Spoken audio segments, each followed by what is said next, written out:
Good morning, good afternoon, good evening. I'm delighted to welcome you on behalf of the World Organization of United Cities and Local Governments to the meeting of the Policy Council on Opportunities for All, Culture and City Diplomacy, which takes place in the framework of the Urban October.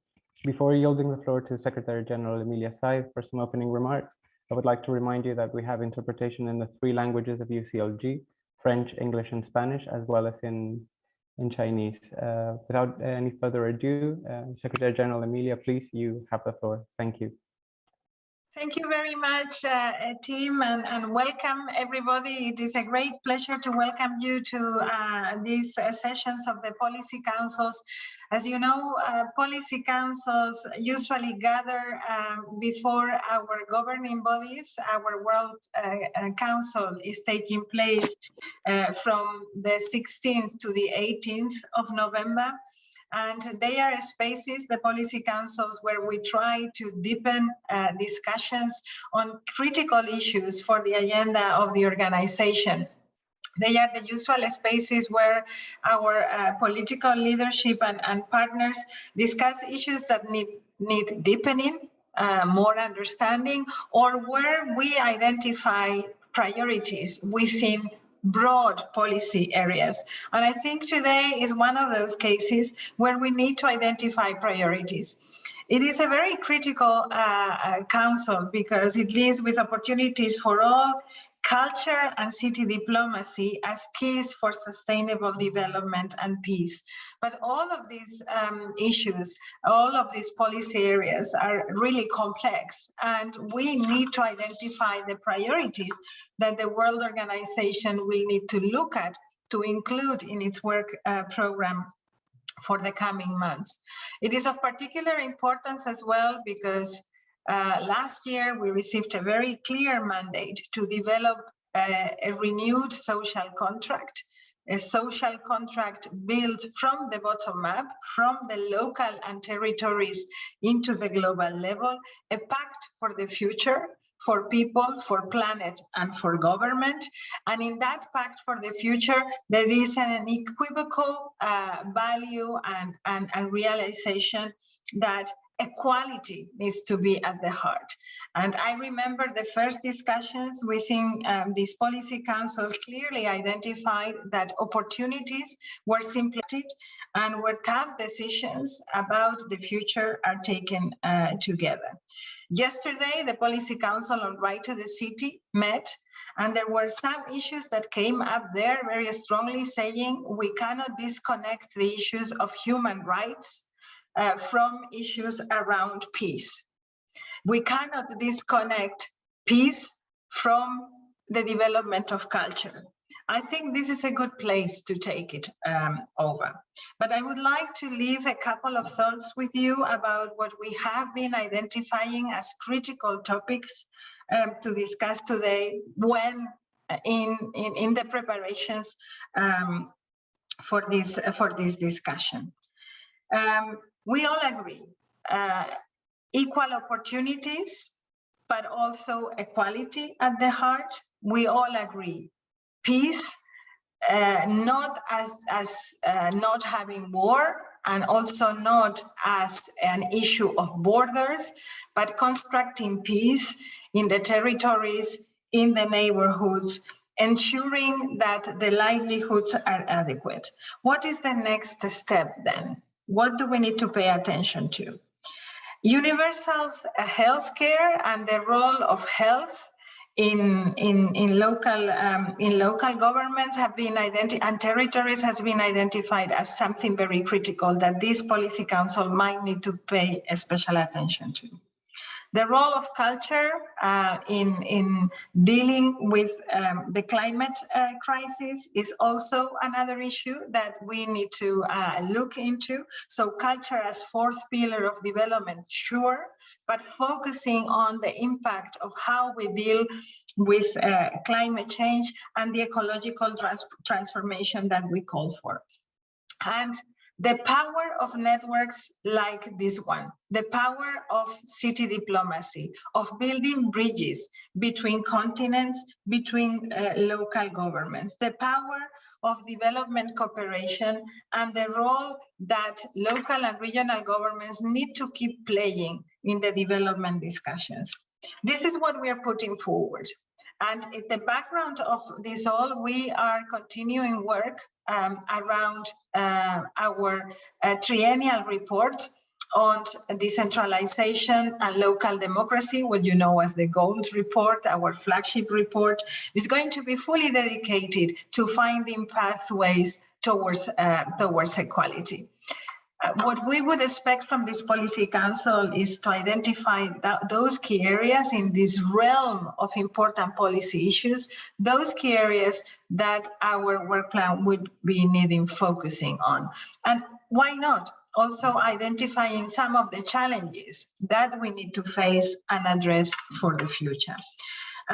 We thank you very much for this active participation, and we look forward to listening to you, to your political vision, so that we can translate it into concrete action for the World Organization, and hopefully create a new narrative for you, but also new actions that can be reflected in the work that each of us does at local and community level. So with those introductions, which is just going through the discussions that you have been having in the preparations of this dialogue, I am so pleased to invite the director of the Center for International Friendship of the cities of Siam, Friendship Cities, sorry, of the Siam Municipal Foreign Affairs Office.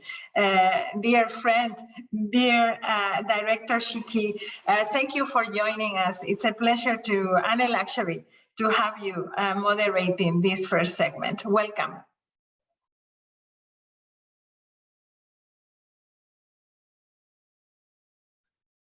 Thank you, Emilia. Thank you so much. It's my great honor to host this section. And my name is Shi Qi, the director of the Xi'an Center for International Friendship Cities. Glad to meet you all. At present, the COVID-19 is spreading around the world, causing a severe impact on human society and economics. The number of the people living in poverty increased by about 120 million in 2020, resulting in the loss of about 255 million full-time jobs. The extreme poverty rate to 9.5% from 8.4% in 2019. For many families, a warm home, enough food, and a steady job remain a luxury. In the context of COVID-19, the Policy Council on Opportunity for All should undoubtedly play a more important role in finding the golden key to sustainable development and peace in the post-pandemic era. In the previous meeting and discussion this year of Policy Council, and through the hard work of a secretariat and staff, Jen, Jules, Jose, Mata, and others, we have seen a number of priorities that are important for our next step of our work. Covers policy level, curbing the growing inequalities enhanced by the COVID-19 pandemic related to job opportunities, reduce the gap between rich and poor, intergenerational dialogue, fostering the peace agenda, and so on. And also working mechanism levels, such as expanding the scope of the council's work and explore the link between quality of opportunities and equitable recovery. And also in the terms of cultural dimension, how to empower culture as the fourth pillar of the sustainable development to promote peace and SDGs through cross-cultural communication. I believe those important suggestions should chart the course for our further work. So without further ado, I can't wait to hear our panelist speech on today's issue. First of all, I'd like to invite Mr. Andrew Vola, President of the Audit Provincial Council. President, you have the floor.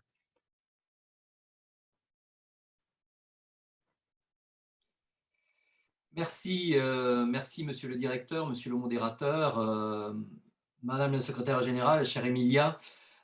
Très heureux donc d'être parmi vous pour ce conseil politique. Alors, je voudrais faire un focus plus particulièrement parmi les points que nous avons déjà abordés au sein de ce conseil politique sur l'importance du travail qui est actuellement mené par le groupe de travail sur le renforcement institutionnel et des capacités, le CIB, pour renouveler notre document d'orientation politique sur la coopération au développement. Et en ce qui me concerne, et je parle là au nom effectivement du département de l'Aude, mais également de Cité Unifrance, nous défendrons dans ce cadre une vision de la coopération décentralisée qui permet véritablement aux collectivités d'échanger, de partager, de mutualiser sur les questions économiques, bien évidemment, environnementales, sociales. Et nous devons d'être très, très attentifs à ce que l'aspect solidarité internationale soit partie intégrante de la notion décentralisée. Pour donner une image positive à la mondialisation. Celle qui inscrit les relations entre collectivités dans une démarche de solidarité, de durée et surtout de réciprocité. Alors, la promotion de la paix et des valeurs démocratiques qui sont au cœur de ce conseil politique donne justement un sens au développement solidaire durable. Et les relations culturelles, économiques, sociales entre les acteurs locaux et le travail fourni avec les partenaires étrangers permettent justement aux collectivités de favoriser ce développement responsable à la fois local et global. Alors, une fois que ce document sera finalisé par le groupe de travail, le département de l'Aude et Cité Unifrance se proposent d'accompagner largement la diffusion et la promotion de ce document d'orientation politique renouvelée. Et je voudrais proposer également que l'on puisse faire, parce que tous ces conseils politiques sont imbriqués les uns aux autres, de faire une passerelle entre cette action autour de la coopération au développement et celle qui est mise en œuvre par le conseil politique sur les crises. En effet, je crois que la coopération décentralisée a un rôle à jouer en matière de prévention des crises, mais aussi de la gestion de ces crises. Et souvent, je dirais le partenariat qui se noue entre les collectivités permet d'apporter des réponses plus efficaces et pérennes lorsque des crises se présentent, qu'elles soient catastrophes naturelles ou bien crises sanitaires comme on vient de la traverser. Et face à la multiplication des crises, les collectivités jouent un rôle important par leur connaissance du terrain et des acteurs locaux. Aussi, je crois qu'il serait bon de créer des liens, d'initier des réflexions communes avec le conseil politique des villes plus sûres et plus résilientes, orientées sur les crises, et notamment le groupe de travail sur la prévention territoriale et la gestion des crises que porte Cité Unifrance. Et à ce titre, et pour en finir, il y aura une réunion du groupe de travail du Conseil politique crise qui est présidé par le maire de Genève et accompagné par Cité Unifrance avec les instances des Nations Unies, le Geneva City Hub et la Global Alliance of Urban Crisis, qui sera organisé le 29 novembre au Palais Hénard à Genève. Ça sera l'occasion de discuter sur l'évolution du système humanitaire et une partie justement de ces travaux sera dédiée à la coopération au développement, donc sujet que nous traitons dans notre conseil politique, et au rôle de la coopération décentralisée. Donc, je me propose, si vous en êtes d'accord, eh bien de participer bien évidemment à cet événement et de vous rapporter au prochain conseil politique les résultats de cette réunion qui pourront, j'en suis sûr, alimenter le document d'orientation politique sur la coopération au développement. Parce que cette coopération, je le redis, elle est un outil essentiel pour prévenir les crises. et c'est essentiel. On a un conseil politique qui est orienté sur les crises et la gestion des crises et l'intervention d'urgence humanitaire.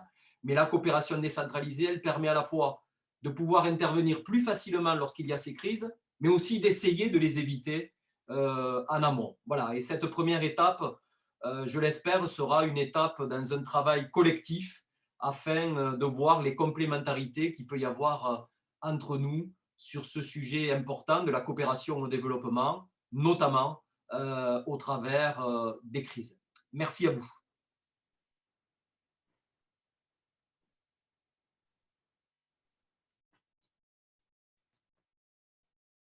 Thank you, President.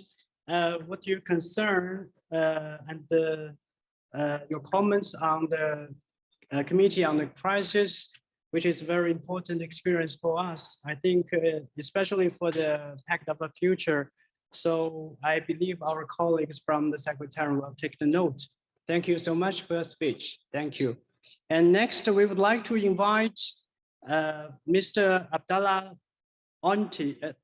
So excuse me, I hope I can pronounce your name correctly. Abdallah Anti, Executive Director of Social Action of Palestinian Local Authorities. Councillor, you have the floor, please. Thank you very much. I hope I'm heard very well. Hello everyone, thanks Mr. Moderator. Yeah, my name is Abdallah Anati with the E. Glad to speak to you from Palestine. I'm the director of the Association of Palestinian Municipalities. Unfortunately, again, whenever we speak from Palestine about equality, inclusiveness, opportunities for all, we can't neglect or ignore the special case of Palestine resulted from the Israeli occupation and measures which make it very difficult to be inclusive or to think about everyone or to serve everyone. And we keep mentioning that even mobility is a challenge in Palestine, and it's easy to be prevented from going back to my own house in the context of the Palestinian situation. However, as cities in Palestine, we keep planning and we keep serving our citizens. And when we talk about peace, inclusiveness, opportunities, I think we keep thinking about two main issues. One of them, what Emilia mentioned in the introduction, is the equality. It's not only about having opportunities, it's about having equal opportunities for everyone. And the other thing we keep thinking about is the affordability. It's not only having an opportunity available, but also it's important to be affordable for everyone. This means thinking about everyone, including everyone, and shaping the future with peace and justice. And it's important to keep in mind the quality of life of inhabitants, the personal safety of people inside the cities, the access to education and health. And unfortunately, with the COVID situation in Palestine as everywhere else, health issues are becoming greater concern. Risk, disaster, it's not only management, it's about preventing the risks from happening or being at least prepared to face whatever kind of challenges we are going to face, whether it's in health or anything else. It's political and public engagement, public participation. It's a key for peace and democracy. It's not only having public participation, but providing the means for the citizens to be able to participate in the decision-making process is also very important.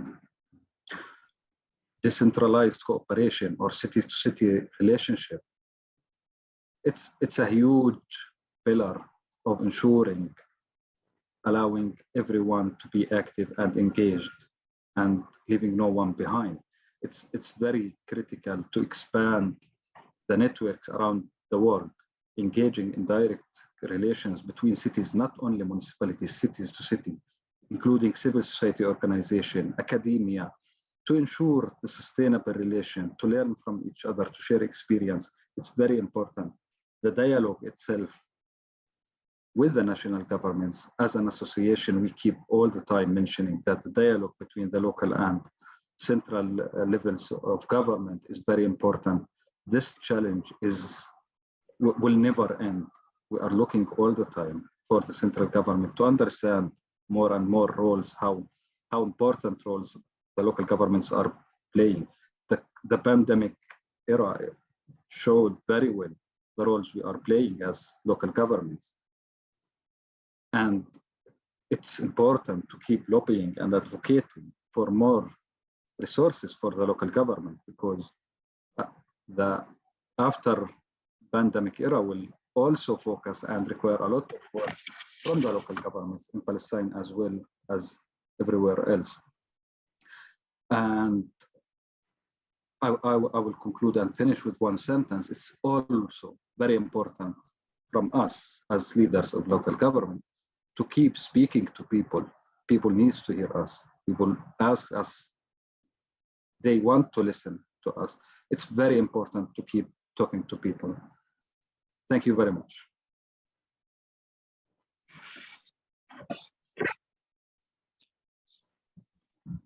Thank you, Director. What you mentioned and you emphasized that local governments played a very important role on the sustainable development. It is quite meaningful for us. It is very important. So thank you, thanks for your speech. And next, I would like to invite Jose Manuel Ribeiro, the Mayor of Vallango. Mayor, you have the floor. Welcome. Hello, everybody. My name is José Manuel Ribeiro. It's the Portuguese way. If you say in the Spanish way, is José Manuel. I love Spanish, but I'm Portuguese. So just to explain, it's José Manuel Ribeiro. It's a mix of Italian and Spanish and French, but we don't speak in the same way. First of all, I want to say hello to Emilia Saiz and my colleagues and say thank you for the nice invitation. It's always a good, it's always good to be with you, to be very honest. And please understand what I was telling about language. Language is my identity as a human. Portuguese is a very important language, so don't misunderstand me.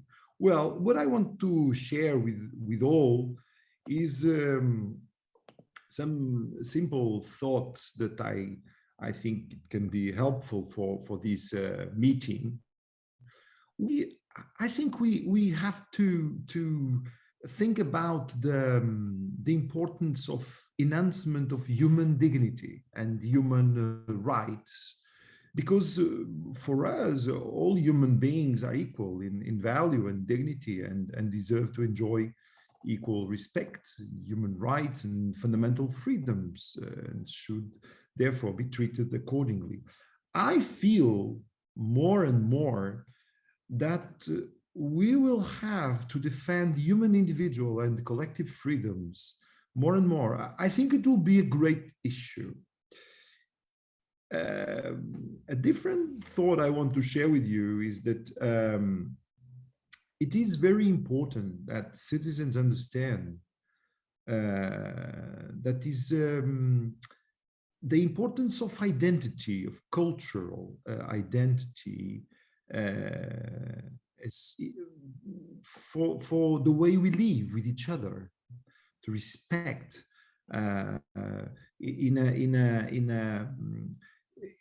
sometimes we don't respect that, and I think that's very important for peace, for diplomacy, for a different future. And of course, building powerful networks, local, of course, that respect human rights, that care, that, for example, use tools like cultural, like dialogue, like peace. I think it's important. It's really important. In a different, I want to share also with you this, for me, that one of the challenges of a peaceful community is to find a way where, well, that a way of understanding that we have to live with conflict, but conflict, we can manage conflict without violence. I want to say this because I am a defender of democracy, and I think because democracy, for me, it's a system that grants opportunities for everybody, and it grants us freedom. And of course, we need, when we talk about cultural diversity, we have to value it. And to do it, we need real freedom. If we want to respect cultural diversity, it means that we have to engage a plurality of perspectives, points of view, and practices that must be considered positive, appreciated, and valued. That's the only way, for me at least. So I think we must continue to invest in full citizenship, empower people, everybody, in order to return hope to our communities, peace, resistance, resilience, supporting and betting on empowerment of our citizens, of our communities, of course, without fear of criticism, because it's the rules of the game. If we respect freedom, if we want empowered citizens, we have to respect that. I'm saying this because I really value democracy, justice, equity, equality, and the rule of law. And for me, it's only possible if we respect the general belief that society should function and be governed according to democratic processes that respect the principles of justice and other principles. In a different perspective, and another idea I want to share with you, I think education and culture are really unique and powerful instruments for integrating and shaping different social groups, both most represented and other not so represented. And I think that one of the importance of culture is that culture is a pillar of sovereignty. And if we really believe in this powerful tool, we can create perfect conditions for cities diplomacy. Because when we work with culture and we respect differences, diversity, we are reinforcing the cement, a cement that can unite us all. And I think culture is very powerful doing that. I want also to, and it's the last topic, I think that culture is also one of the most effective instruments in the fight against loneliness. I am very worried with the fight against loneliness. My dear colleagues from UCLG and other participants here, I don't have doubts. Loneliness of all kinds is one of the greatest challenges we have, humanity has, because we have, I think we must quickly mobilize around this fight against loneliness and social exclusion. It's connected, loneliness and social exclusion, because I feel at the local level that people are increasingly closed in bubbles. They talk less and less with each other. They don't talk. And I see in this fight against loneliness, opportunities to fix, for example, problems of mental problems that were really aggravated by the pandemic.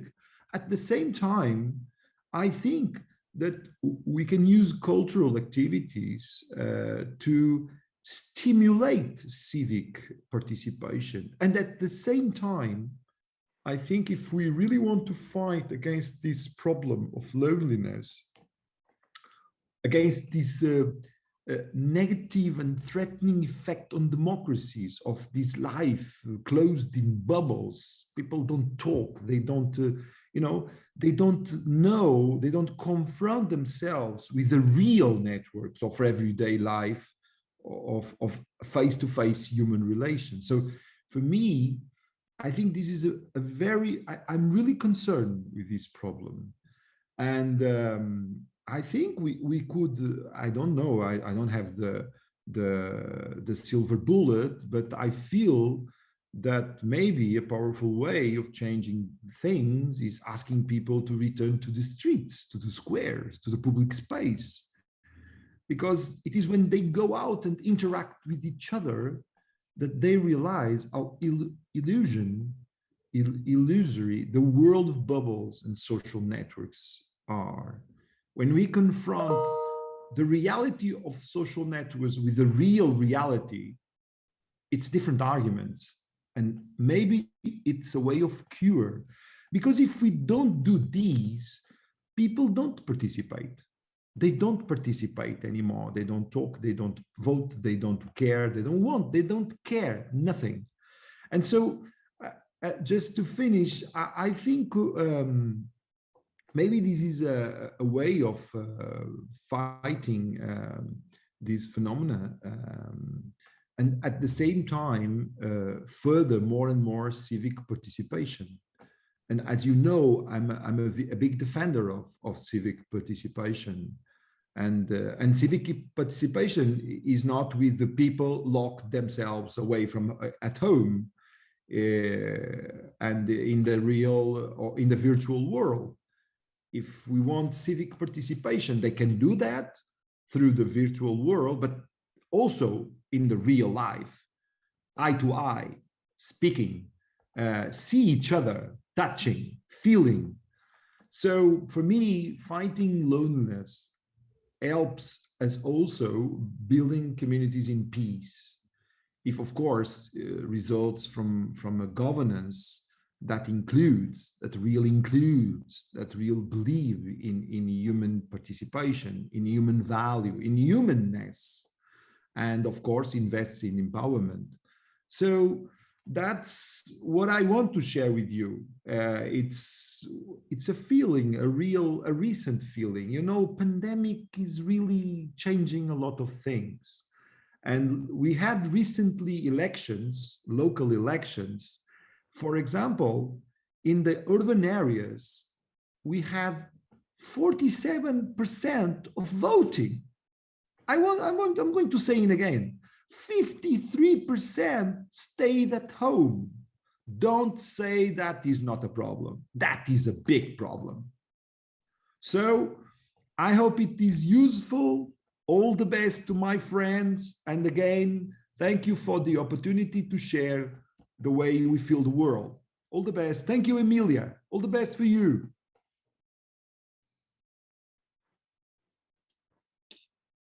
Thank you, Mayor. We can see from your speech that your care to the people, it is very, very important for the citizens. And also what you mentioned in the culture diversity, understanding, and to use the culture as a tool to fight against the loneliness is very important. So thank you so much for your speech. Thank you. And next, I would like to invite Javier Achalatiano, Councillor of Economic Development, Business and Labor of Bilbao. Councillor, you have the floor. Thank you very much, Director. Good morning, everyone from Bilbao, especially the General Secretary and all the team from UCLG. Well, I'm going to try to be really short. I completely agree with all of you, and especially with my colleague from Portugal, especially talking about identity. Don't worry, I'm not going to talk in Basque language because it's part of our identity, but it's really difficult. But with your permission, I will jump to Spanish. As we have translation, it's easier to me. Muy buenos días a todas y a todos. Un verdadero placer poder compartir este espacio de momento virtual con vosotras. Desde Bilbao, nuestra contribución en la competitividad urbana está siendo una competitividad al servicio del bienestar de las personas. Fijamos 3 retos. El primero de los retos es el tecnológico digital. El segundo de los retos es el ecológico medioambiental. Y el tercero de los retos es el social sanitario, en lo relativo a la salud. Pero estos 3 retos para la competitividad de las ciudades tienen que estar forzosamente al servicio de las personas y del bienestar de las personas. No entendemos el progreso sin el bienestar de las personas. Y en el contexto de este Consejo Político, atendiendo a ese desarrollo urbano, que es donde sucede en la mayor parte de las interacciones, nuestra humilde contribución está basada en un proyecto concreto que es Bilbao, Ciudad de Valores. Una ciudad que no tiene valores difícilmente va a ser una ciudad que tenga la capacidad para desarrollar procesos de participación realmente transparentes y sinceros. No vamos a conseguir la implicación de la ciudadanía y correremos un mayor riesgo de populismos y de espacios de conflicto. Desarrollamos un proceso de participación con una metodología basada en academia fundamentada en valores. Definimos 17 valores, casualmente coinciden, ¿no?, con el número de objetivos del desarrollo sostenible, y es algo que además ponemos al servicio y a disposición de toda la red de UCLG en nuestro Local for Action Hub, ¿no?, para que de alguna manera todas las ciudades podáis también conocer y participar de esta metodología, ¿no? Si no hay valores, es muy difícil construir una sociedad realmente próspera donde compartamos algunos elementos de base común. Y adicionalmente a la ciudad de valores compartimos también, y que viene muy al caso en este consejo, nuestra mesa y nuestro proyecto de Bilbao como Foro por la Paz. Además, este Foro por la Paz lo presentamos en su momento a los premios, que tuvo la oportunidad de estar entre los finalistas, y recientemente también lo estamos difundiendo a través de la red, ¿no? ¿Por qué? Porque seguramente, como apuntaba también algún otro ponente, sin paz es imposible que haya prosperidad en cualquier sociedad, ¿no? Y también en Bilbao, como saben, en el País Vasco sufrimos en su momento históricamente procesos de violencia arraigadas en la sociedad. Bueno, pues este Foro por la Paz, este Bilbao Mesa por la Paz, también son elementos fundamentales que además queremos poner al servicio de la red, al servicio de CGLU. Por mi parte, nada más, me quedo con esta contribución, agradeciendo como siempre la participación y esperando y deseando poder volver a veros pronto ya en presencial.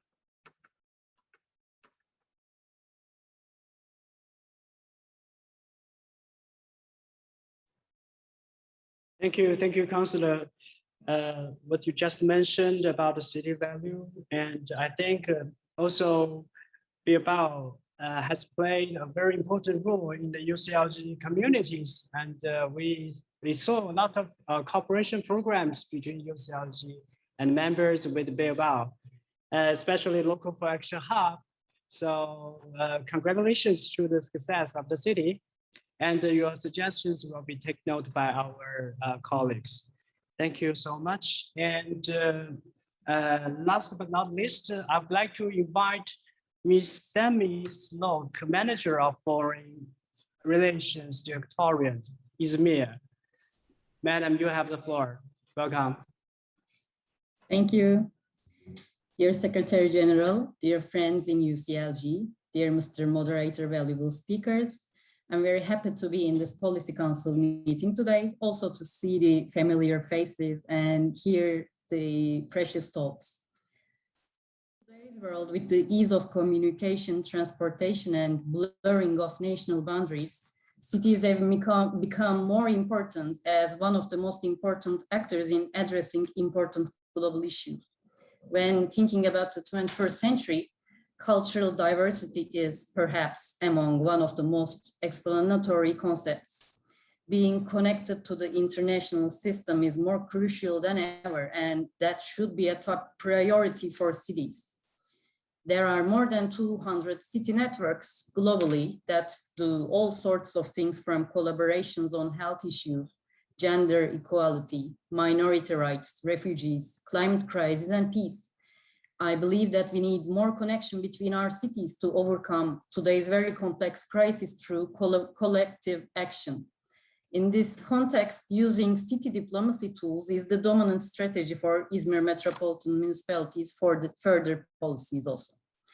In solving local conflicts, stimulating community building, and facilitating reconciliation, cities not only make their local societies more livable, they also contribute indirectly to the overall peace of the environment.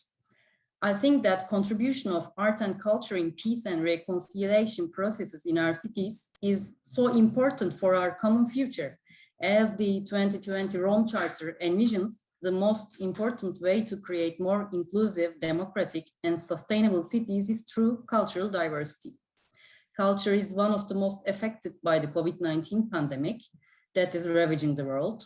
So culture also inspired creativity, innovation, solidarity, and cooperation, which are extremely important in our fight against the global pandemics and other crises. And efforts to promote the creative economy will leverage for cultural and creative industries. As well known, Izmir Metropolitan Municipality hosted the UCLG Culture Summit 2021 in September in Izmir.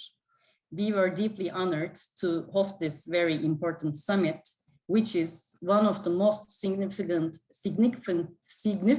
events that shaped the cultural policies of world cities and local governments. In the UCLG Culture Summit, cities of the world work together to connect culture and urban resilience. As Emilio also mentioned at the beginning, we promoted culture as the fourth pillar of development and a core component of global solidarity. Also, Izmir Culture Summit 2021 was a significant event for cultural diplomacy studies and practices.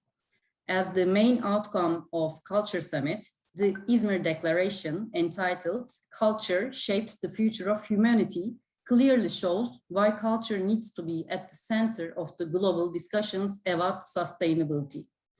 There may be many different aspects of gains and ideas from the Izmir Declaration, and maybe the most important one is that societies should keep in mind that no one should be left behind. In accordance with this purpose, investing in culture must be a top priority for us in the post-pandemic world, and I am sure that Izmir Declaration is a very important document to recognize cities as drivers of sustainable development and strengthen the implementation process of the 2030 agenda as a whole. I believe that outcomes of this very valuable event will lead to even stronger cultural diplomacy strategies in the aspect of sustainable development and peace. Thank you very much for listening to me. Thank you, Manager. Thank you so much for your wonderful speech. I have to mention that in this year's September, the Culture Summit successfully held in Izmir. In the meeting, we definitely learned a lot about the culture, so it is very important to us. Thank you so much. Thank you. And next, I would like to invite Secretary General, Ms. Emilia Seitz, to take the floor. Emilia, you have the floor. Thank you very much, Director, and thank you for moderating this very interesting debate. I just wanted to wrap up kind of with some of the conclusions to take to the discussions with our partners and then open the floor. But I thought it would be interesting to highlight some of the issues that our political leaders and representatives of the cities, members of the council, have left with us. I think it is very interesting that solidarity has been put up front, and solidarity also understood as Mr. Viola was saying, in connection to international action. So not only solidarity among the communities, but also with cities and territories and their associations as international actors that promote peace and that are changing the way that we deal with crisis. And this is of particular importance because crises are so complex now. We have several crises that are piling on each other, and we no longer address one by one all of these crises. They are a sum of them, and Mr. Viola was referring to some of the natural hazards, to the man-made disasters related to climate change, but also to other emergencies that we are seeing. That I would name, for instance, the housing crisis. Beyond the health crisis as well. So I think it's very interesting, this proposal, to connect the dots between the work that we do as well in the working group on crisis and risk management, and to link it up with our policy paper on the role of local and regional governments in policy development. So well taken, and I would dare say that probably that policy paper needs a broader discussion with other policy councils that maybe you as councillors of this policy council could lead. And then I wanted to highlight the very important issues that were brought from Palestine to the floor. I mean, you cannot talk about almost anything if you don't have peace. But in order to build peace, you need to take care of the citizens anyway. You need to think about the quality of life. You need to think about equality, and a new notion that he has brought to the table is, I would think, the importance of dialogue, but also among the different spheres of government, which obviously is very high on the agenda of our network of United Cities and local governments. But we had not looked at it from the perspective of opportunities for all, but more from the perspective of multi-level governance. And I think it will be very critical to look at it from this perspective. Now, our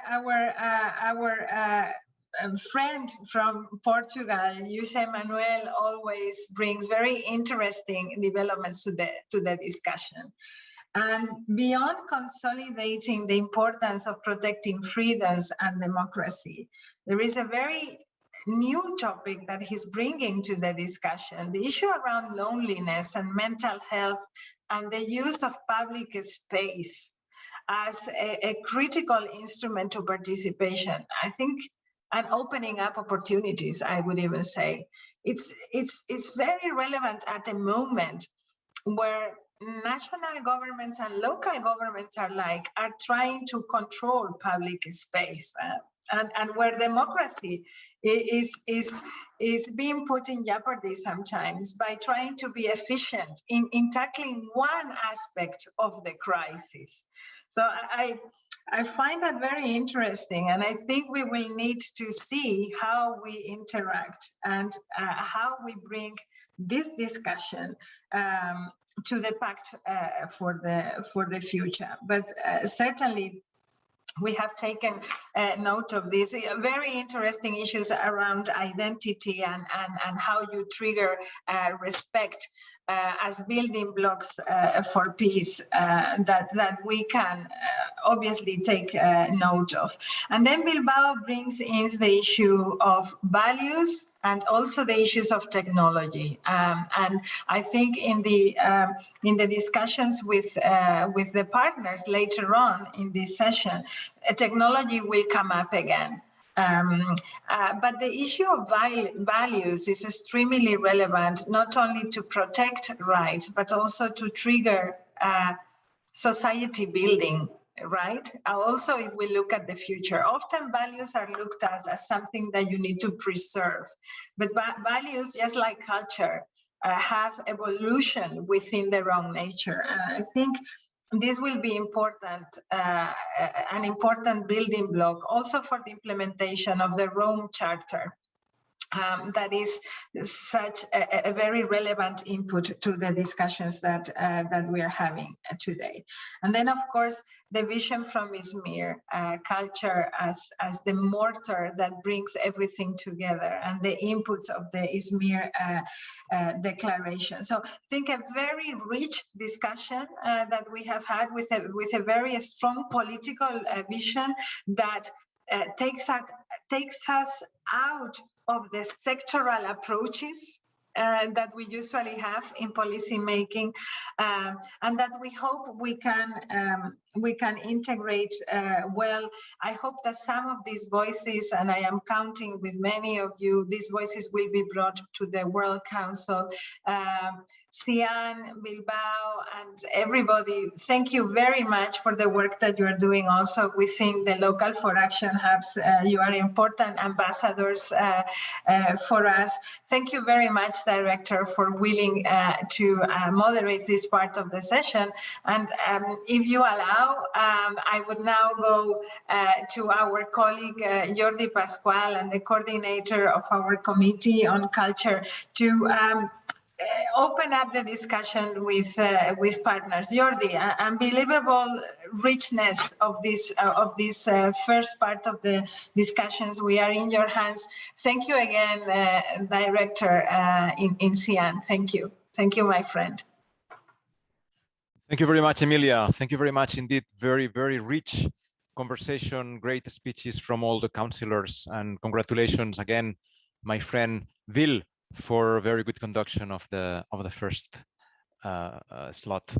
I will give the floor first to Milou Hansen, the coordinator of the Cities Coalition for Digital Rights. Milou, you have the floor.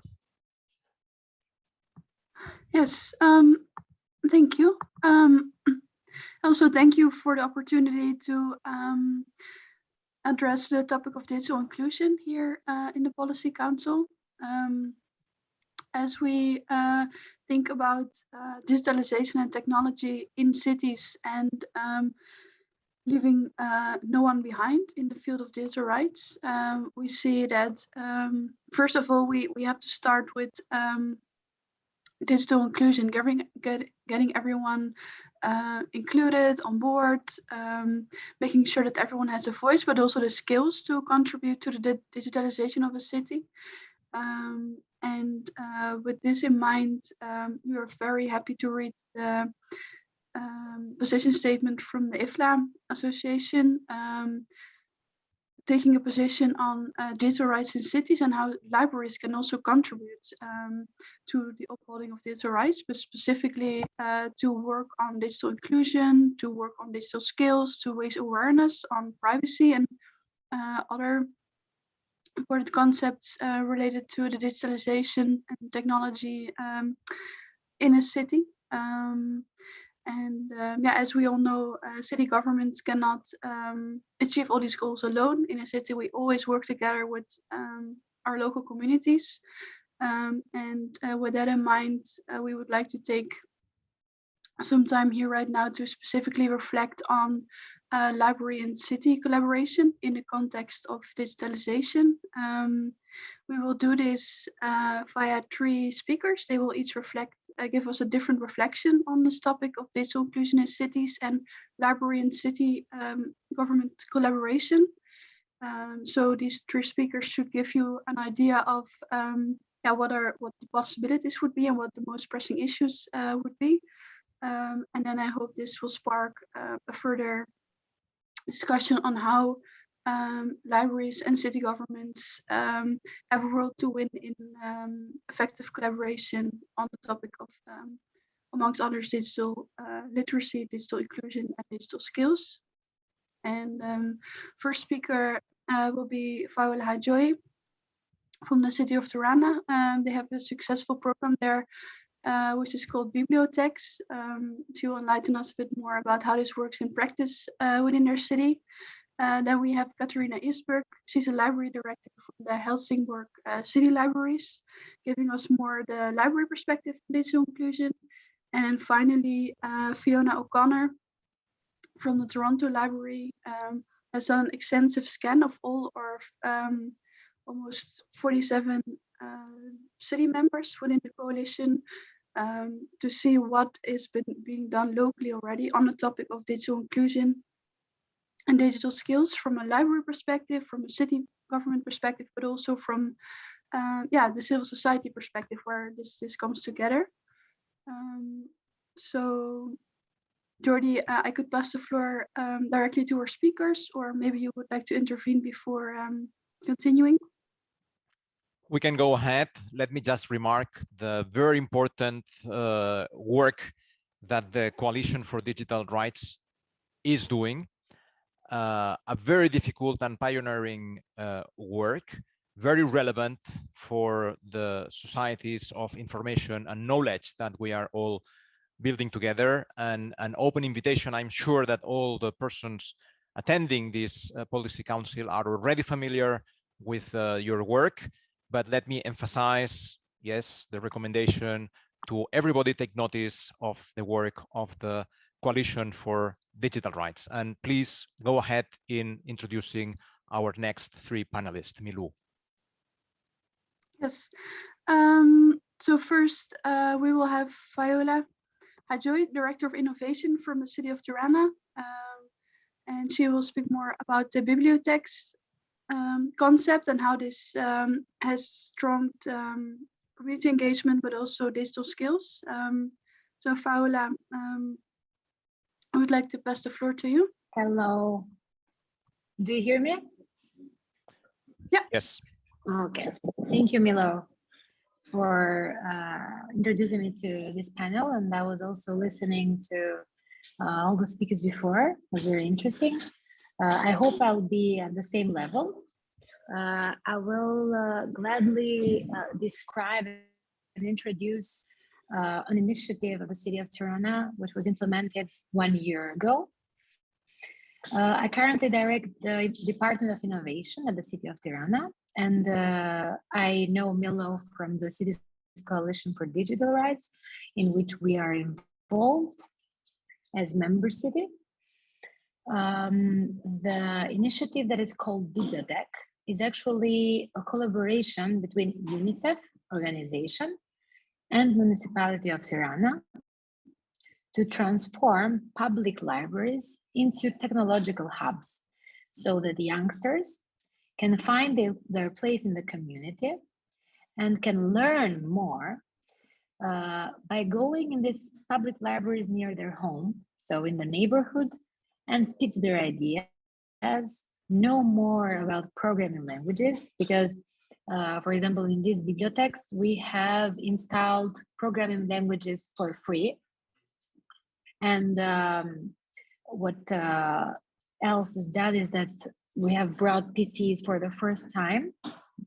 Previously, they were used just for renting books, sitting there, reading, and now it's a place in which you can go and develop yourself, even in the process of technology and innovation.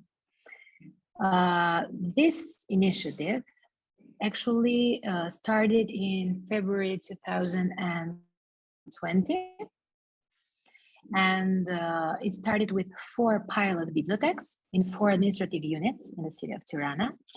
And these 4 libraries are now equipped and transformed into technology hubs. So now youngsters go to the website of Bibliothek, find their nearest bibliothèque, and go there and learn more about coding, learn more about technology, and also get together in nice environments, in entrepreneurship and innovation environment, actually. What happened through this project is that we also organized a lot of activities. For example, we organized awareness activities for digital rights, collaborating with the coalition. We also organized trainings for children and youngsters. The special detail about Bibliotech is friendly Wi-Fi perspective, which is a certified Wi-Fi that was created in London for the first time. And this friendly Wi-Fi makes it possible so that you can go also with your children, and you can go to the spots, search in the internet, and be safe from abusive content and pornography, so that you can go freely with your children, with your family, and know for sure that even that your data is safe. Bibliothecs is a project that will be replicated in 2 other cities in Albania, and we hope in more, so that this initiative has gained a lot of public attention, and we believe that it will help also with digital education, because one of the pillars actually is promoting digital literacy and digital education. So I don't know if you have any questions. I believe that the explanation for the concept of bibliotheques is quite clear, like from my perspective. But I don't know if you have any questions, and you can really make it. Yeah, so thank you very much, Raoul. I think it's a very concrete example of the leadership role that libraries together with cities can take, and how this can also spark the involvement of communities within digitalization. I would suggest that if there are any questions, we will address them a little bit later after the other speakers have also taken the stage. For now, I would like to introduce Katarina Isberg. She's the library director from Helsingborg City Libraries. Also with her perspective on what libraries can do together with city governments on the topic of digital inclusion and digital literacy. Welcome, Katarina. Thank you, and thank you very much for the invitation to speak today. Helsingborg is a city in the southern part of Sweden, and I'm the library director there. I have also been part of IFLA, International Federation of Library Association, the governing board, and I am now also part of the management and marketing section of IFLA. So I'm working internationally as well as on the national and the local level. But Helsingborg is a city of 150,000 inhabitants. In Swedish measurements, that's quite large. And as many other cities, Helsingborg is growing. We are developing and evolving. We have new social structures, and we need to change in order to meet the future and the current needs. And the library must work in line with this, with the city and together with the city. And talking about digital inclusion, that is really something that is closely tied to the library mission. The library mission to provide access to information, access to literature and to knowledge. And we all know that the media and information landscape is much more digital today than it was before. We all need to ensure freedom of opinion and expression, and ensure that the participation in the democratic society is for everyone, and that is key to the library business. There is a library in most cities, and that gives a structure for this work, a structure to work on.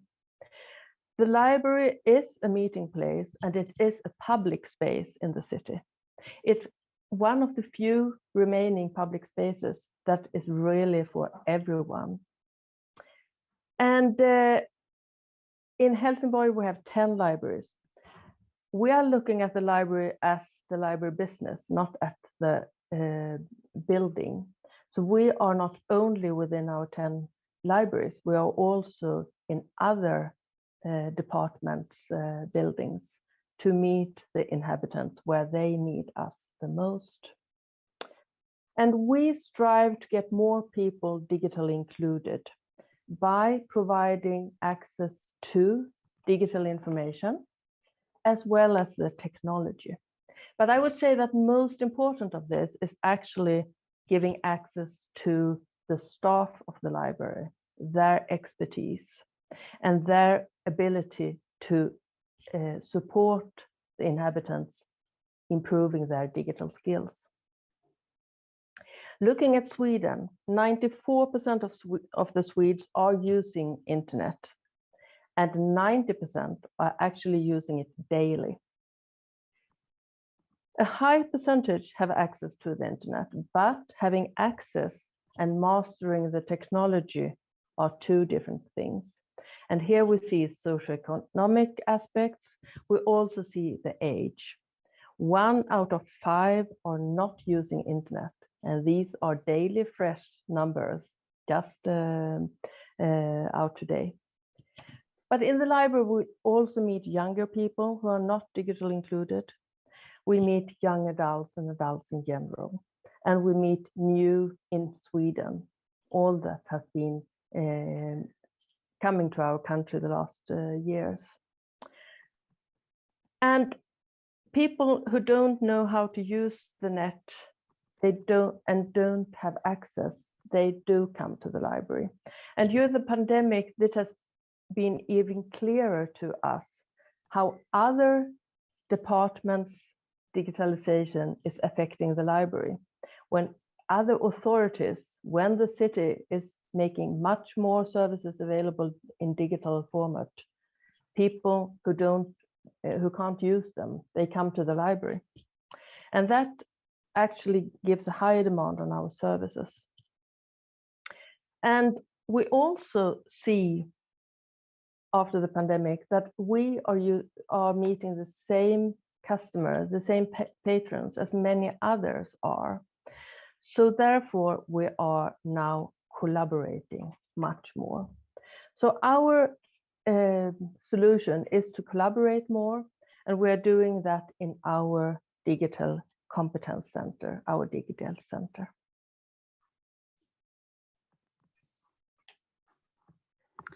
Okay.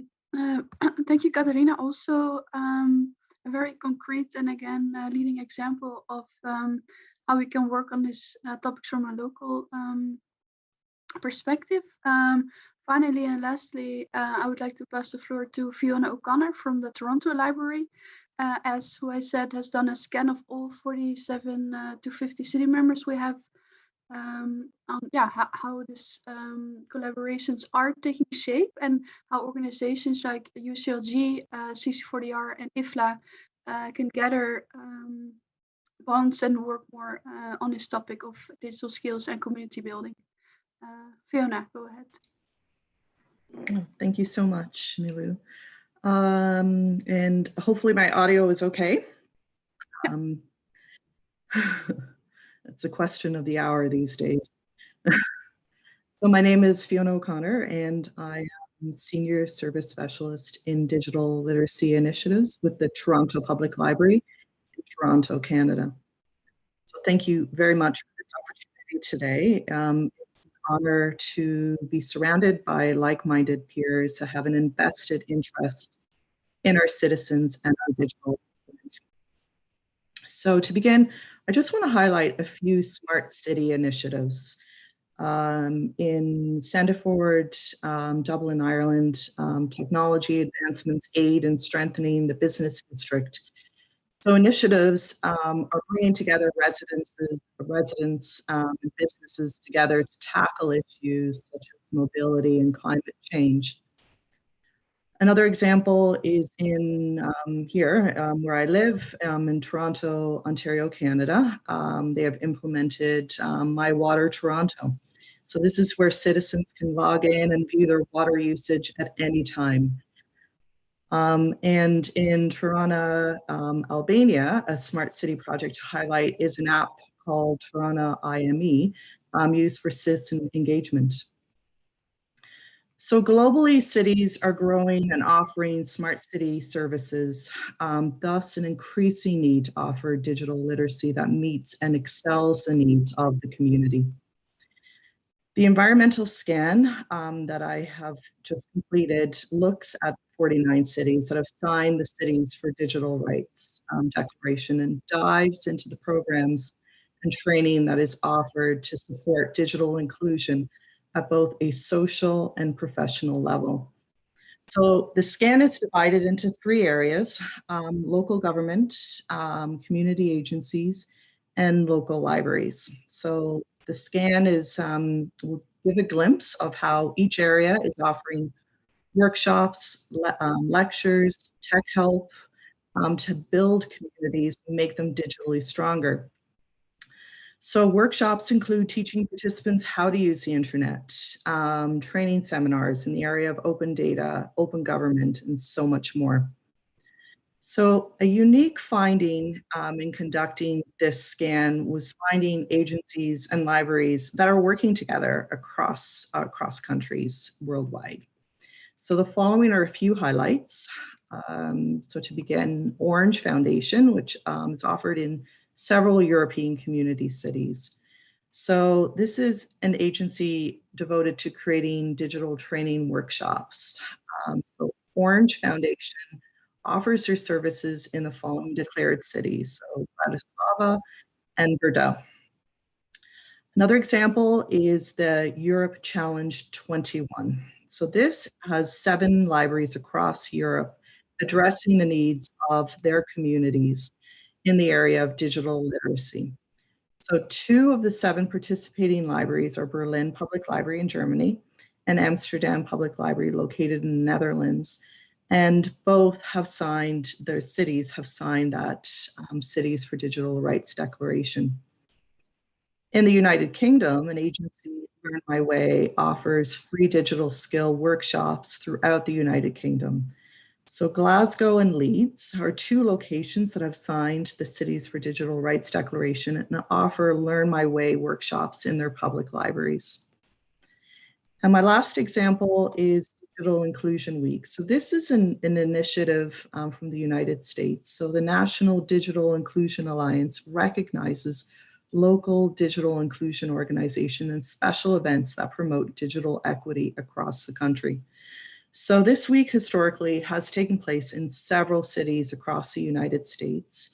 And since the year 2020, the Toronto Public Library here in Canada has participated in Digital Inclusion Week by offering programs in the area of digital literacy. So cities are offering unique training opportunities that aid in building and strengthening digital literacy skills for their communities. And as we know, cities have their own unique ecosystem and offer training that is tailored to the needs of their communities. But there is a common thread, and this can be shared. So globally, it is necessary to educate our citizens in digital privacy, understanding algorithms, how open data works, and how it can be applied. And most importantly, coming together and discussing technology and how it is changing our landscape. So we move forward in this digital landscape as a team. And this can start by us sharing our resources and learning together. So this brings me to the end of my presentation, and I thank you for listening, and I look forward to us continuing this very important conversation and seeing how we can work together.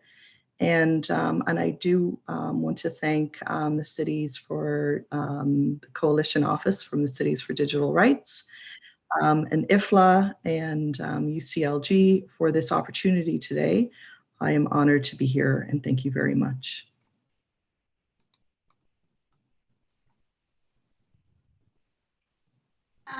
Yes, thank you, Viola, Katarina, and Fiona. I would now like to pass the floor back to Judy Pascal for the discussion and potential questions. Thank you very much. Thank you. Thank you very much, Milou. Thank you very much, Paola, Katarina, and also Fiona. Thank you. You will have noticed that from the city of Barcelona, from the coalition, Paula Boet just uploaded to the chat the report, the scan that Fiona O'Connor mentioned, and Milou also wrote the statement from IFLA on library municipality collaboration opportunities. Let me also add that the Secretary General of IFLA, Gerald Leitner, was in Izmir, in the Izmir summit now a month and a few days ago, and that to close this circle between library and municipal institutions cooperation, let me add that the former president of IFLA, Gloria Pérez Salmerón, she was, and she is a worker in the Diputació de Barcelona, and Olivia Patton is her colleague. Olivia, I will give the floor after the discussion to you for the wrap-up. Gloria, she was the president of IFLA during 2 years, and we had the honor in UCLG to work with her. Also in the global initiative we hold together with other networks, the Culture 2030 Goal platform. Now the floor is open, dear councillors, for you to have the floor again. Those who spoke previously, President Viola, Presidente da Câmara Ribeiro, Executive Director Abdallah Anati, Xavier Ochandiano, councillor, and also Semin Solak. If you want to have the floor again, please raise your hand.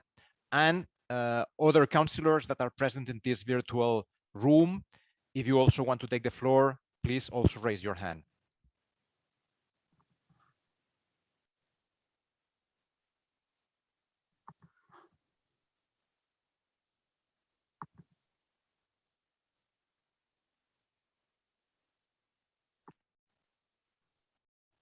All right, I do not see hands raised.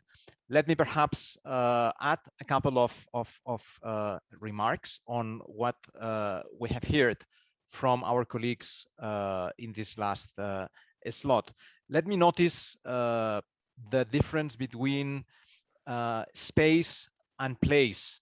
This is from those that work in territories, those that have a sociological or a geographical background. It is very important to differentiate the place to the space. Libraries are places we care for, places that we love, essential places for our understanding of the world, essential places to understand our freedoms, to widen our freedoms, whereas space is a cold term that it is very often used in top-down initiatives. We care very much for places. This is where a sense of belonging, a sense of ownership is created, and we understand the initiatives from Katarina in Helsingborg very clearly. Also the project that Paula from Tirana just explained to us is exactly going in that direction, and the scan and the examples given by Fiona O'Connor from Toronto, Ontario, also work very clearly in that direction. Let me also add something else that is related to the Izmir Declaration, and Semin, you are invited to insist on this idea. We had in Izmir at the opening session a very important keynote speech from the mayor of Izmir, Mayor Sawyer. And in Izmir, you have been developing the concept of circular culture. And this is very, very, very meaningful, very close to what we have heard in the first round of speeches by policy counselors, as well as in this second, more specialized slot on libraries and municipal cooperation. The circular culture is based on 4 components: the harmony with the past, harmony with change, harmony with nature, and harmony with the others.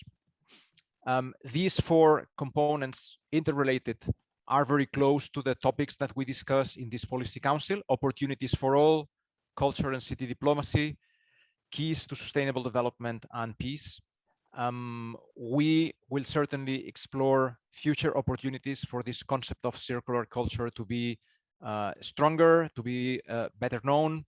And I would like, yes, to say openly that this concept was included in the final Izmir declaration, and that you can read that final declaration in our websites.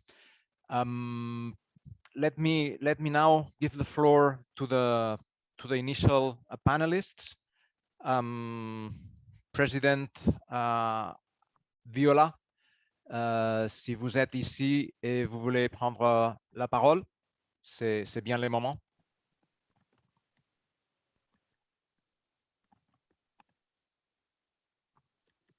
I think he has left, Jordi. So let us see if others are still there and could do some wrap-up comments.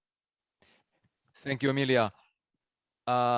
Presidente da Câmara, José Manuel Ribeiro, if you want to do remarks and wrap up.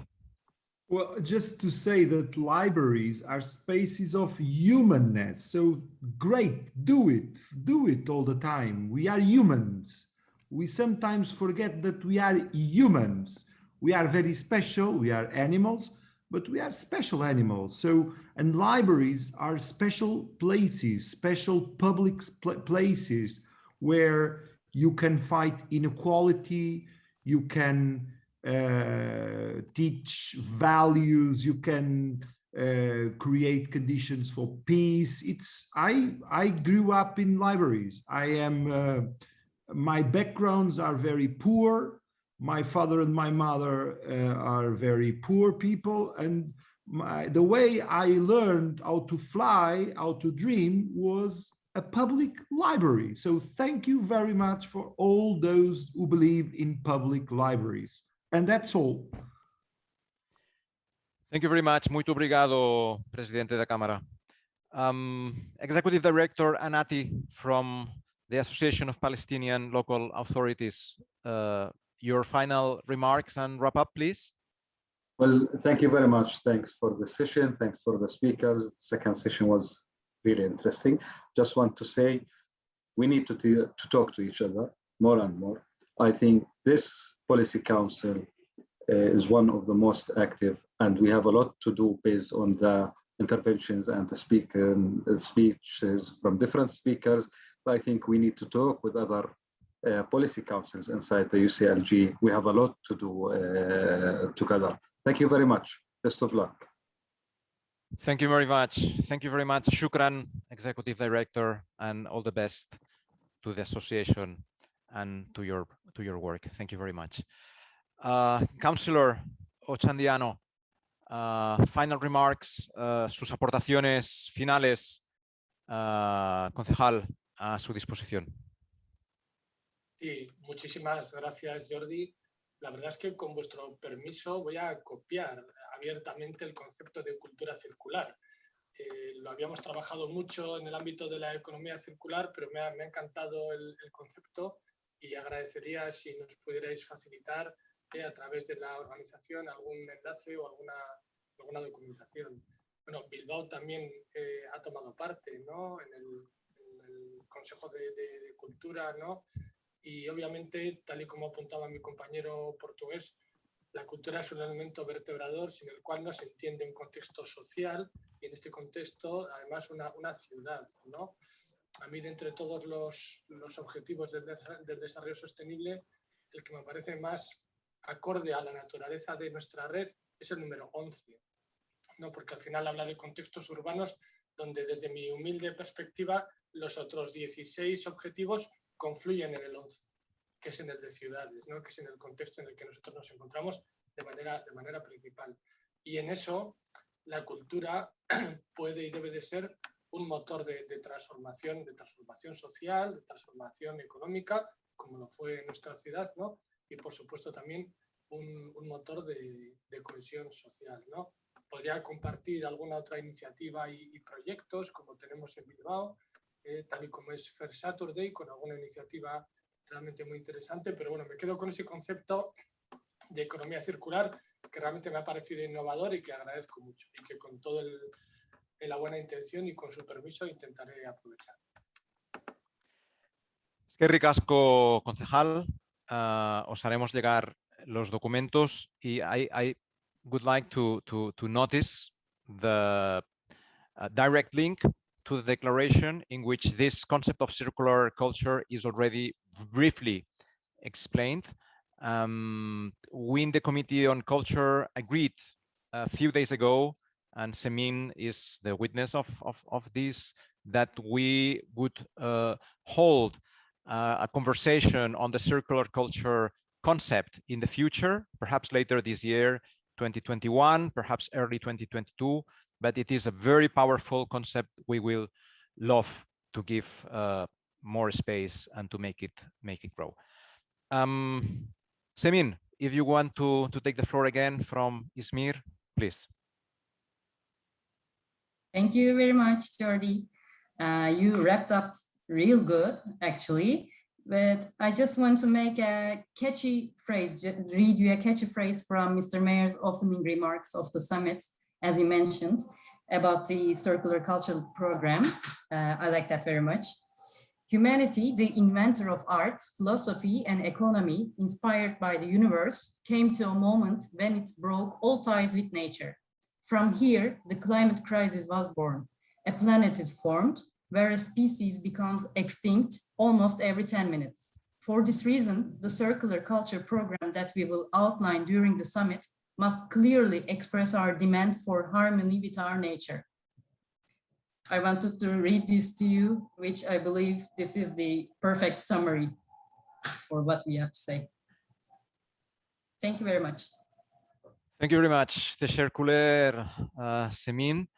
And before I forgot also, yes, Concejal Ochandiano, let me add that Iñaki López de Aguileta, representing Bilbao City Council, was one of the speakers in our UCLG Culture Summit in Izmir, now a month ago.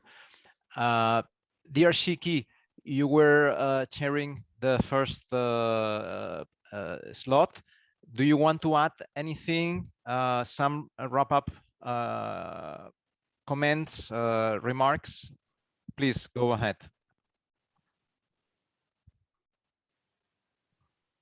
Thank you, Jordi. I think just now Emilia has already summed up all the very important issues for tonight. It is actually, it's very important, and I think it's a very successful meeting tonight, today.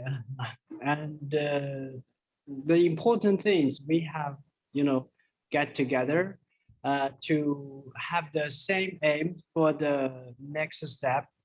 I think all the participants all emphasize the culture diversity and empower how to make culture to work for, or to make the sustainable development more powerful and achieve localization of the SDGs. And also we all mentioned about the how to achieve the equality of for the citizens, and this is also very important for all of us. I think tonight is the meeting and discussion is very successful. We have the same aim and also have the same directions. That's what I want to mention. Thank you so much. Ready? Thank you very much. Dear friend, colleague, Will, Shiki. Late night, 9 in the evening in Xi'an, if I am not wrong. Thank you for being with us. Now I will give the floor, if there is not any other comment, any other hand raised by councillors in the room. No, I do not see anybody. So I will give the floor to Olivia Patton, the head of European and International Strategy Office in the Diputació de Barcelona. Olivia, you have the floor. Muchas gracias, Jordi. Semana Emilia, miembros del Consejo Político, realmente ha sido un placer compartir esta tarde con vosotros. Ha sido súper inspirador y realmente, bueno, mis felicitaciones porque he tomado un montón de notas, he aprendido y de hecho de eso se trata. Como decía como decía Jordi, soy una representante técnica de la Diputación de Barcelona y me gustaría comentaros que, bueno, la Diputación copreside un consejo político dentro de CGLU, que por supuesto no es es el Consejo Político de Gobernanza Territorial, Multinivel y Financiación Sostenible. Y cuando me propusieron participar en esta reunión, pues me sentí un poco como una infiltrada, ¿no? Es como, somos de otro consejo político, me van a querer, pero bueno, luego pues escuchándoos me he dado cuenta que tenía todo el sentido, ¿no? Como han comentado algunos de los ponentes, muchos de los temas que se trabajan en esos consejos políticos son transversales y realmente pues esta es la esencia, ¿no?, de esta red internacional de municipios, ¿no? Poder cruzar opiniones, poder tejer entre nosotros.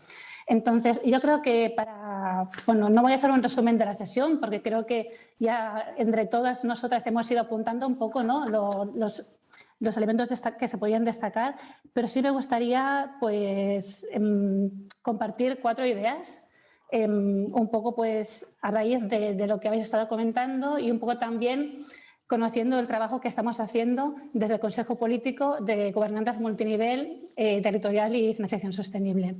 A ver, en primer lado, por lo que tiene que ver con el documento renovado de cooperación descentralizada de CGLU, pues por supuesto que también es un documento que desde el otro Consejo Político de Gobernanzas también podemos aportar. Realmente cuando estamos haciendo cooperación estamos hablando también de la gobernanza de los territorios y aún es más, cuando nosotros hablamos de cooperación descentralizada no solo estamos pensando en el trabajo que hacemos en los países socios, sino también en el trabajo que hacemos en nuestras ciudades. Aquí hay un elemento que es fundamental, ¿no?, que realmente pensamos que como gobiernos locales, ¿dónde podemos impactar más?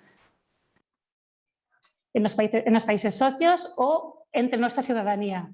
Y aquí queremos reivindicar un poco el papel que tenemos también como gobiernos locales de trabajar estrechamente con nuestras ciudadanas y ciudadanos, empoderarles, trabajar conjuntamente para que nuestra ciudadanía sea crítica, que esté informada sobre las causas de las desigualdades, ¿no? Como apuntaba Emilia, estamos en un contexto de desigualdades complejas, múltiples, que se solapan, ¿no? Vivienda, crisis sociales, medioambientales, laborales. Bueno, realmente aquí hace falta poder trabajar con una ciudadanía, poder colaborar con una ciudadanía que sea crítica y que esté informada. Y aquí nosotros pensamos que los gobiernos locales tenemos un papel clave. Igualmente, esa relación, ¿no?, esa cooperación, como también se ha destacado, ¿no? O sea, no voy a repetir los nombres, pero el alcalde Riad, ¿no?, comentaba la importancia de colaborar con los ciudadanos, también colaborar con esa ciudadanía para poder realmente incidir en los espacios de gobernanza global. No podemos ir solos, ¿no? Los gobiernos locales no podemos ir solos, tenemos que ir de la mano de nuestra ciudadanía. Pues es importante contar con esa ciudadanía que esté formada, que sea crítica. Y eso me conecta mucho con el papel también de las bibliotecas, ¿no? Nosotros desde la Diputación de Barcelona tenemos una red de bibliotecas muy activa. Trabajamos muchísimo con nuestra red de bibliotecas y consideramos que las bibliotecas son un espacio, son unas ágoras ciudadanas son unos espacios públicos que están abiertos a todas las personas y es a través de las bibliotecas que podemos también llegar a nuestra ciudadanía, ¿no? Y son lugares de encuentro, ¿no? Como comentaba el alcalde de Valongo, ¿no? Este reto de la soledad. Pues precisamente también las bibliotecas son un sitio de encuentro. Tenemos que echar un vistazo, ¿no? ¿Qué son las bibliotecas de la era post-COVID? Han cambiado también, han evolucionado, pero igualmente tenemos que apostar, ¿no? Por estas ágoras ciudadanas, por estas ágoras de conocimiento. Un tercer elemento, para destacar también el papel de la cultura, ¿no? Como un elemento, como el cuarto pilar del desarrollo sostenible. Bueno, ahora desde CGLU se está impulsando la elaboración del 6º informe Gold, que versará sobre la gestión de las desigualdades desde los gobiernos locales y regionales, y se asegura que a lo largo del informe Gold la cultura será pues, un hilo conductor, ¿no? que permitirá también reforzar, ¿no? esta apuesta, o más bien esta apuesta, este valor que tiene la cultura como pilar para el desarrollo sostenible y la lucha contra las desigualdades. Y un último punto para terminar, compartir, ¿no? Que mientras se está celebrando esta reunión del Consejo Político en México, se está reuniendo el Foro de Ciudades y Territorios de Paz, que es un espacio que ha estado también impulsado, auspiciado por CGLU. Diputación de Barcelona, mi director, mi diputada, están presentes en México y también un poco a través de mi voz pues mandamos el mensaje, ¿no? De que, bueno, pensamos que estamos en un momento idóneo para reforzar ¿no? la reflexión del papel de los gobiernos locales ante la cultura de la paz. Tenemos que tener, pensamos, una voz fuerte, conjunta y federada, ¿no? O sea, que es el momento realmente de beber de las distintas fuentes para tener una voz fuerte, no quiero decir única, pero sí fortalecida, compartida y reforzada. Yo lo dejaría aquí, sé que nos vamos de tiempo. Agradeceros por este espacio, ha sido un placer acompañaros hoy y bueno, os mando un fuerte abrazo a todos y a todas. Muchas gracias, Olivia. Thank you very much. Thank you, Jordi. Good job, and thank you everybody for these discussions. We have gone from very powerful general values and concepts to very concrete issues that we can tackle and put in place to address some of those challenges. I am also very grateful to these technical representatives that accompany the work of United Cities and local governments, like Olivia, like Jordi, my own secretariat, and all the policy team. It is these people that also allow the amplified voice of our community to be there. And I also like the fact that we are starting to see the interaction, not only the interconnections between the different policy councils. I take the opportunity, Olivia, to highlight that the policy council that your political representatives is chairing will be meeting tomorrow. And we will have the opportunity to make the link between this discussion and that one. And I am also very happy to invite you to the opening session of the Mexico Cities for Peace conference, indeed, which I will be moderating from here, but with my heart over there. And it will be starting in about 45 minutes to an hour. Thank you, everybody. Thank you, Sian, and good evening. Thank you, all of you, for joining us in these discussions. Your ideas will be translated into action of the World Organization. Please do keep well, healthy, and creative. See you soon again. Bye-bye. Join us tomorrow.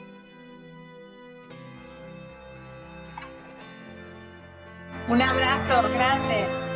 Cuídense mucho, por favor. Bye-bye. Bye. Bye. Gracias, Olivia. Un abrazo grande. Bye-bye, everybody.